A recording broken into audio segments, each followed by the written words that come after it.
योग दिनानिमित्त संत निरंकारी मंडळाच्या कळवा ब्रांचच्या वतीने विशेष योग शिबिराचे आयोजन करण्यात आले होते। या शिबिरात 250हून अधिक योगप्रेमींनी उत्साहाने सहभाग घेतला। शिबिरात योग प्रशिक्षक सुनीता मुखर्जी यांनी विविध योगासने आणि प्राणायामाचे महत्त्व स्पष्ट केले आणि त्याचे सखोल मार्गदर्शन केले। त्यांच्या मार्गदर्शनाखाली उपस्थितांनी योगासने आणि प्राणायामाचे सत्र घेतले। कळवा ब्रांचचे मुखी कांतीराम सेमवाल आणि संचालक भावेश लोखंडी, मोहिता तिवारी यांची प्रमुख उपस्थिती होती।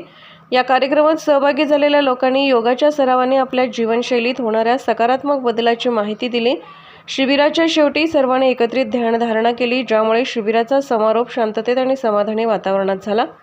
संत निरंकारी मंडळाच्या या उपक्रमामुळे अनेकांना योगाच्या महत्त्वाची जाणीव झाली आणि ते आपल्या दैनंदिन जीवनात योगाचा सराव करण्यास प्रेरित झाले।